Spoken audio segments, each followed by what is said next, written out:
الحمد لله رب العالمين والصلاة والسلام على رسول الله وعلى آله وصحبه ومن تبع يوم الدين أما بعد. Earlier Tariq spoke about some of the difficulties that you go through in this country. And inshallah, I'm actually going to start off by taking a survey. So if you are currently in high school or college, or have graduated college within the last 10 years, stand up.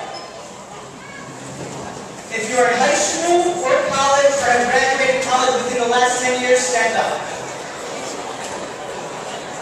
Okay. Okay, we're not talking. Keep standing, keep standing. Okay, second question.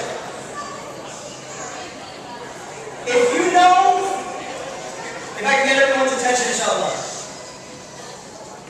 If you know of a Muslim brother or sister, or actually if you do not know of a Muslim brother or sister who has tried drugs, then have a seat.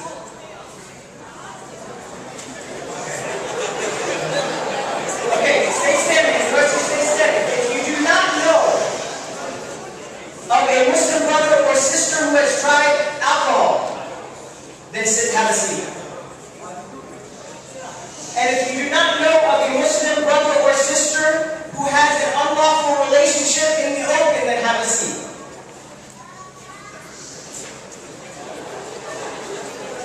Okay, everyone can have a seat. This, by the way, is a big eye-opener. I sat in a missed session that I was giving, and I asked a group of high school Muslim students the same question. Not one person lowered their hands. Not one person. So 100% of all the Muslim youth know of other Muslim youth who are involved in these three things. Every semester, thousands of parents are sending their children off to this unknown world that's called college, in the name of seeking an education. And they're doing this, and brothers and sisters, ignorance is bliss. Ignorance is bliss, and they think that their kids are something else. And they think that all these things that they hear about is about other kids. Brothers and sisters, I'm going to share a story with you. I was at a local masjid, and me and another brother were outside, and we smelled this very strange smell coming from the back of the masjid. And if you were a student at a college, university, or a university, and you stepped foot in this dorm, or in any dorm, you know what this smell is. You may have never seen it, but you know what this smell is. And I was at a masjid, and I smelled marijuana in the back of the masjid. And I spoke to this other brother, and so we asked a couple of the youth what was going on. It didn't take us long before we found the brother who actually brought marijuana and was smoking drugs at the masjid. So me and one other brother, we went over to this brother and we pulled him aside. And we confronted him. He said, and I want you to hear his story. He said, let me explain. He said, I had just bought these drugs. And a brother had called me, a brother who I hadn't spoken to in a very long time, and he asked me if I wanted to go to the masjid. And I thought to myself, it's been such a long time since I went to the masjid. So I went with him. I got to the masjid, and I thought to myself, if this brother were to find these drugs in his car, he would kill me. So I decided to go around back and smoke it real quick so that I could leave and go with him. You want to hear the most painful part of this story? This brother was a hafiz of Quran. You think our children and our youth are immune? You think your children are immune from any of this? Think again. And there are things that other students in the MSA children that you as a parent could never offer. You make sure they have a support group. You make sure they're with the brothers and the sisters from the MSA. A brother who I went to school with here when I was at college here, he said that when his older brother dropped him off, they came to campus together. His first day of school as a freshman at the University of Maryland. His brother recognized that there were two paths that were in front of his little brother on that day. He stopped in the car in the parking lot, and he turned to his little brother, and he said, before you walk out that door, he said, you have a decision to make. He said, either you are a Muslim, or you're not. You make that decision.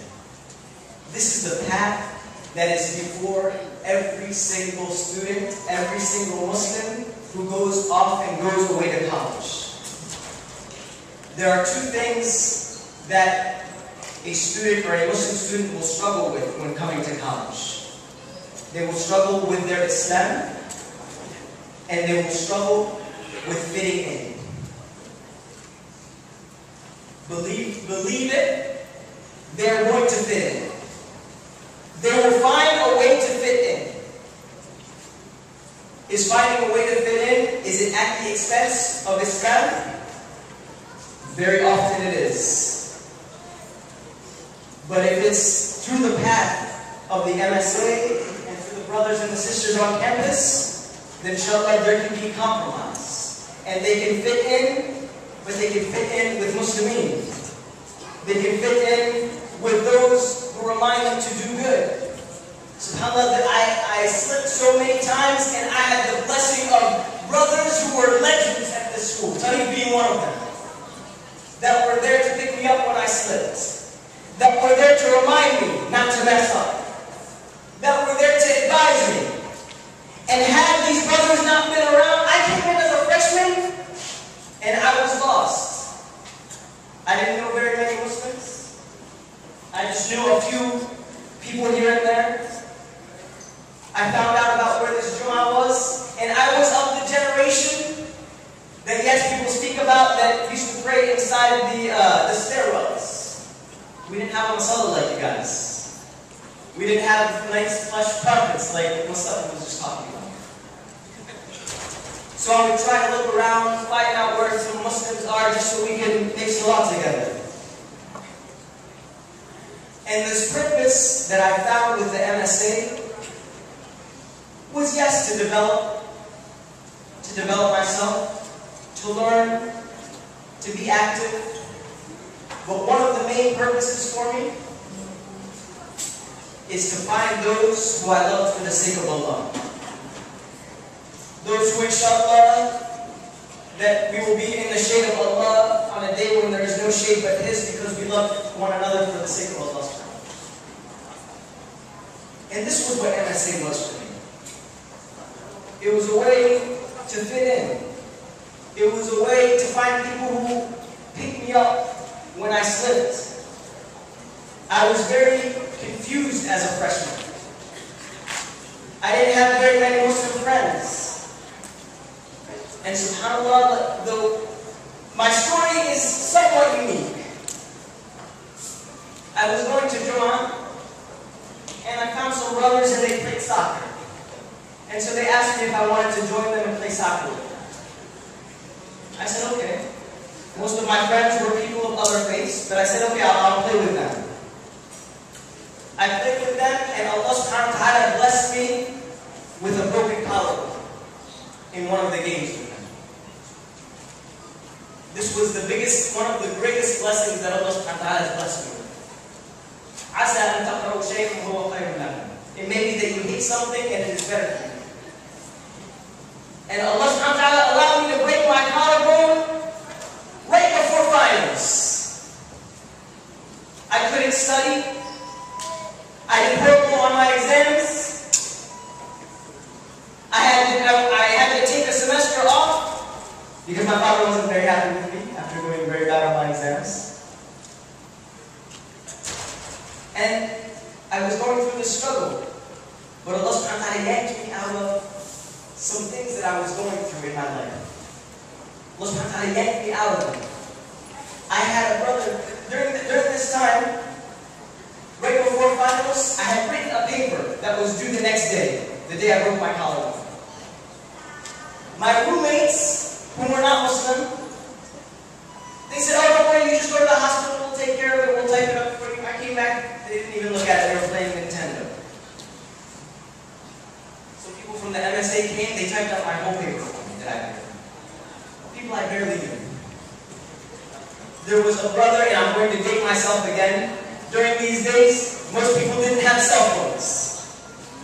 We had pagers. That's how old I am. We had pagers.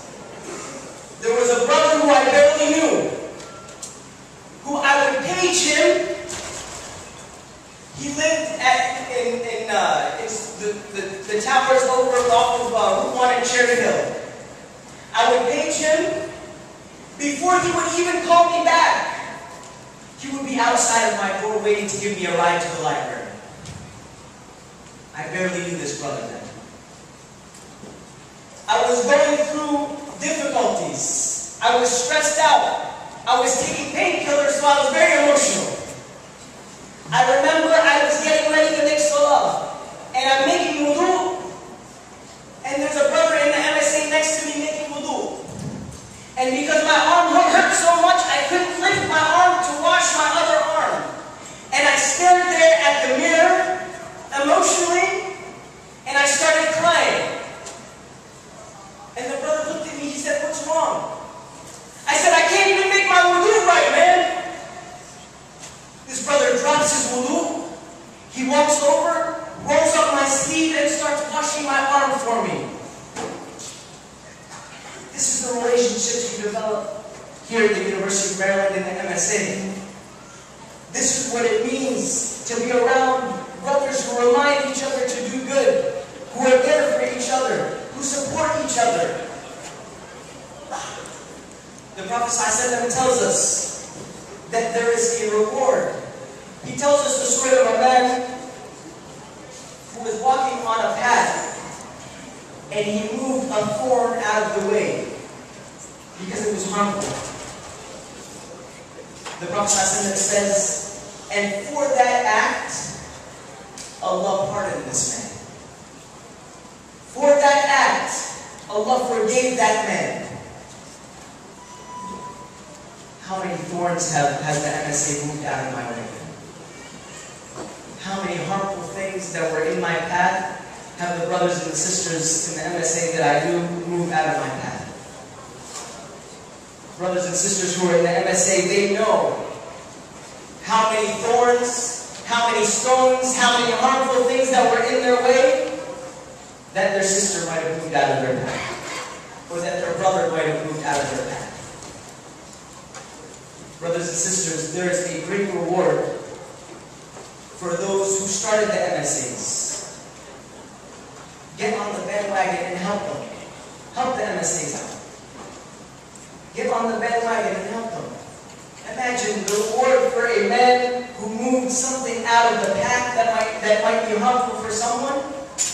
Now imagine the reward for someone who moves many things out of this path, this scary path that a student is going down when they're coming as a freshman to campus, confused, don't know where to go, and have two paths laid out before them. Imagine the one who cleans out both paths, so that they're both paths that they can take. وصلى الله على سيدنا محمد وعلى آله وصحبه